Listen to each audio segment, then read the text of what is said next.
a stepping stone to success. Rohini College of Engineering and Technology near Anjagramam Junction, Kanyakumari Main Road, Palkulam.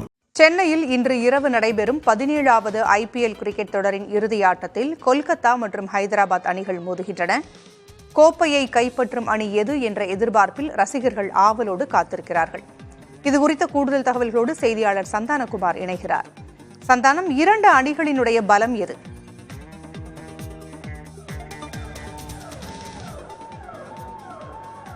Poonguzhali, ஒட்டுமொத்த cricket ரசிகர்களும் கடந்த 2 மாதங்களாக எதிர்பார்த்து வந்த IPL தொடர் இறுதி பெற இருக்கிறது. சென்னையில் இன்று சரியாக 7:30 மணிக்கு இந்த இறுதி போட்டி என்பது Kolkata night Riders, Sunrisers Hyderabad அணிகளுக்கு இடையே நடைபெறுகிறது. இந்த போட்டியை காண ஏராளமான ரசிகர்கள் தமிழகத்தில் மட்டும் இல்லாமல் பார்த்தோன்னா இந்த போட்டியில் கொல்கத்தா மற்றும் சன்ரைசர்ஸ் அணியில் இருப்பதன் காரணமாக வெஸ்ட் பெங்கால் மற்றும் தெலுங்கானா, ஆந்திரா உள்ளிட்ட மாநிலங்களிலிருந்து ஏராளமான ரசிகர்கள் இந்த போட்டியை நேரில் பார்ப்பதற்காக வந்திருக்காங்க. தற்போது மைதானத்தில் ரசிகர்கள் தொடர்ந்து உள்ளே அனுமதிக்கப்பட்டு வராங்க. இந்த IPL தொடரை பொறுத்த வரைக்கும் கொல்கத்தா மற்றும் ஹைதராபாத் இரண்டு அணிகளுமே ஏறத்தாழ ஒரே போன்ற ஆட்ட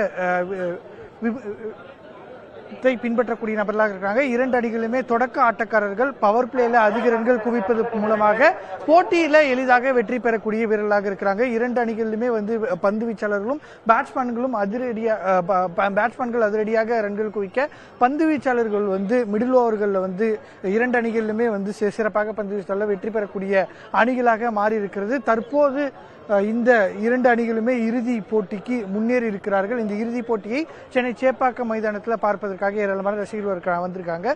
சேப்பாக்கம் மைதானத்தை பொறுத்த வரைக்கும் தற்போது இன்று மழைக்கான வாய்ப்பு இல்லாமல் இருந்தாலும் கூட பார்த்தனா தற்போது வரை புழுக்கமான காற்று வீசக்கூடிய ஒரு நிலை இருப்பதன் காரணமாக மைதானத்தில் இன்று இரவு நடைபெறக்கூடிய போட்டியின் போது பனிப்பொழிவு இருக்காது அப்படின்னு தான் வானிலை ஆய்வாளர்கள் சொல்றாங்க. அப்படி இருக்கும் பட்சத்தில் இன்றைய போட்டி மிக ஒரு பரபரப்பாக இருக்கக்கூடிய ஒரு போட்டியாகவும் இருக்கும் அப்படின்றதுதான் அனைவருமே எதிர்பார்க்கிறாங்க. சேப்பாக்கம் மைதானத்தில் ஏற்கனவே கடந்த 2012ஆம் ஆண்டு கொல்கத்தா இதே மைதானத்தில் தான் அவங்களுடைய முதல் IPL கோப்பையை வென்றிருக்கிறாங்க.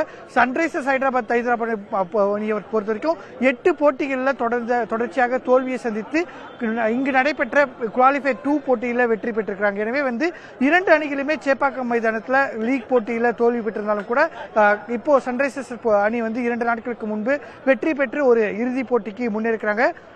இறுதி போட்டி பொறுத்த வரைக்கும் எந்த அணி வெற்றி பெறும் அப்படின்றது ஒரு மிகப்பெரிய எதிர்பார்ப்பாக இருக்கிறது. இரண்டு பலம் வாய்ந்த அணிகள் போட்டியில மோதுவதால யார் வெற்றி பெறுவாங்க அப்படின்றத யாராலுமே கணிக்க முடியாத ஒரு சூழல் இருக்கிறது. இருப்பினும் கூட முதல்ல பேட்டிங் செய்யக்கூடிய அணி ஒரு 180 ரன்களை அடிக்கும் பட்சத்தில் அந்த அணி வெற்றி பெறுவதற்கான வாய்ப்பு என்பது அதிகமாக இருப்பதாகவே கூறப்படுகிறது. பூங்குழலி, தகவல்களை வழங்கியமைக்கு நன்றி Santhanam. Rohini, a stepping stone to success. Rohini College of Engineering and Technology near Anjagramam Junction, Kanyakumari Main Road, Palkulam.